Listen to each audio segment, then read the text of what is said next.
Hello everyone. In this video we will continue to examine topic 7.2 nuclear reactions and move into discussing nuclear fission and nuclear fusion. So, as mentioned last time, this general curve for the binding energy per nucleon is an extremely important graph, and it tells you more or less the most efficient arrangement of your nucleons. That is, how could you, given a certain number of nucleons, arrange them to get the most energy out possible? And so the top of this curve, that iron 56 and nickel 61, right around here, has the following property, which is that you can't do much to it at all to get any more energy out. The arrangement of nucleons is as efficient as possible. However, if you have any other sorts of nuclides, then you can undertake certain nuclear reactions that will release energy. More precisely, I should be a little bit careful about this, it's not so much that they're releasing energy as that energy is transformed to modes like kinetic energy and photons that are then useful in other circumstances. The key idea is that if you take really small nuclides from this region of the graph and combine them in the process called nuclear fusion, that's the combination, you can extract an extreme amount of energy, okay? A lot of energy for every nuclide under which you react. So for example, here, if we take a look at this reaction, if you take 4 hydrogen, that should be a hydrogen there, 4 hydrogen, and you undertake a set of nuclear reactions. You cannot actually do this all at once, as it turns out, but a set of nuclear reactions, you can then end up with a single helium nuclide plus 2 electrons and 2 electron antineutrinos. And this whole arrangement over here on the right has a higher binding energy per nucleon, right? This is a more efficient arrangement of nucleons. It's at a higher binding energy per nucleon than this one, which means ultimately that the energy that is released, okay, so that energy that sort of takes a different form when those nucleons come together is released as kinetic energy of the products. And so nuclear fusion is one of the 2 main mechanisms for generating energy or power using nuclear reactions. And nuclear fusion corresponds to moving this way along the binding energy curve to the right, but starting low down, okay? Why? Because you need to go up on this chart to get energy out.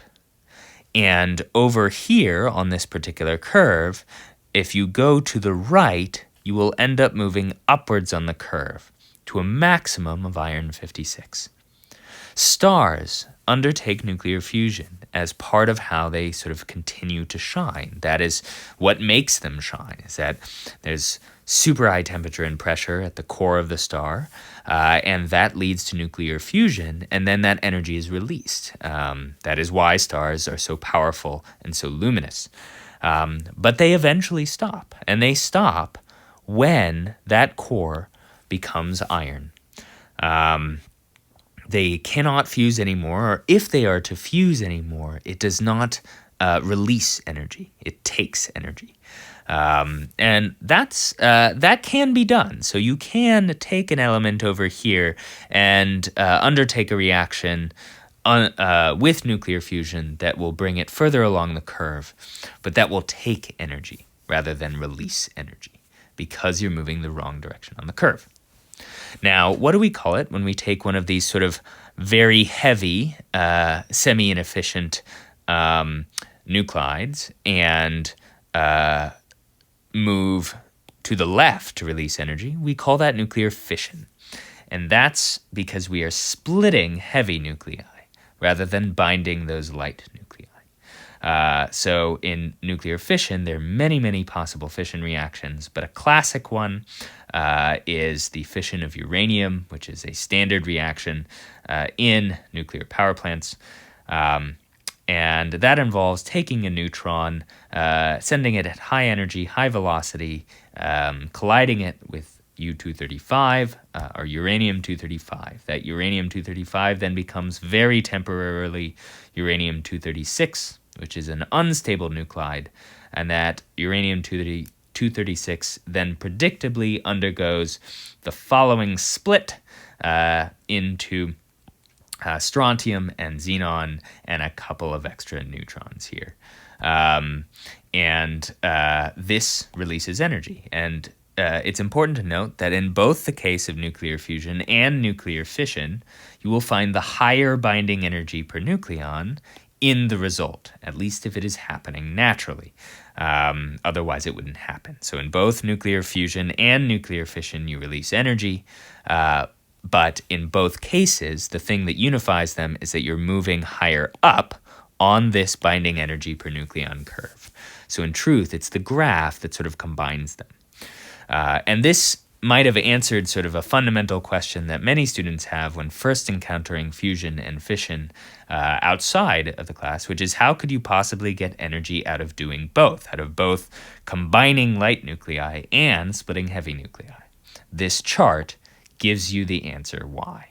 Okay, it's because that these arrangements of nucleons are more efficient. That is what makes them at the top of this binding energy per nucleon curve. All right. Now, there are a couple questions implicit here that I'd like to discuss, a couple features of the curve. The first is this helium nucleus spike right here, right at the front. As it turns out, 2 protons and 2 neutrons, that helium nuclide spike, is an extremely efficient way of arranging your nucleons. It has a relatively high binding energy per nucleon, and in particular, it's relatively high compared to its nearest neighbors. So that would be heavy hydrogen or light helium here. Okay, those two, as well as various isotopes of lithium.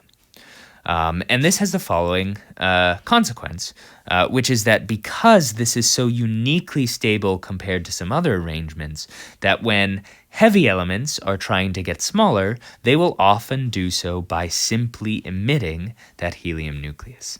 So what we have discovered, more or less, is the origin of the cause of alpha decay. Why does alpha decay happen so much more than other forms of fission when you have a heavy nuclide? The answer is because this helium nuclide, although not perfectly efficient, is a very efficient tiny nuclide, which means if you're going to split, if it is energetically advantageous for you to move along this fission curve, then the ejection of a helium nucleus would be a common way to do so. And it's part of why alpha decay is one of the most common forms of radioactive decay. Now, another feature you might have noticed is that this curve gently slopes downwards. And you might wonder why. That is, why can't we simply get more and more energy efficient by combining nucleons? That is, why are there diminishing returns? Why does this have an order at all, right? Why don't we just get heavier and heavier? And the answer has to do with the fact that, as discussed, the residual strong force binding those nucleons together is extremely short range. And so what that means is that the binding energy per nucleon is roughly constant, very roughly constant, so roughly flat, at large n. You don't get more out than you put in. And as you get heavier and heavier and heavier, in fact, as we know, that electrostatic repulsion gets more and more important because the residual strong force is extremely short range. So if you're packing your nucleons in together and they're all tightly bunched, okay, the strong force only impacts those nucleons right next to each other. But that repulsion, due to the electrostatic repulsion between the protons, gets more and more extreme as you add more nucleons. And so, as it turns out, very, very heavy elements are unstable and not terribly efficient. And so the sweet spot is right at the top here in the form of iron and nickel. Now, using this chart, you always want to remember in completing problems related to it that this is the binding energy per nucleon. And almost always what you'll have to do in a problem like this is you'll either have to discover or determine, or you'll be given the total binding energy of an element, something like the iron here, or for example, the lead right here. And you'll have to remember to multiply by the nucleon number in order to get that total binding energy. Otherwise, you will get a nonsense result. So just be on the lookout for that requirement. I would strongly, strongly advise walking yourself through a couple of these problems that will have you practice using that chart and have you practice calculating mass defect and binding energy as well using that chart. In the next video, I will discuss the alternative nuclear binding energy plot, or in another phrasing, why the plot is upside down.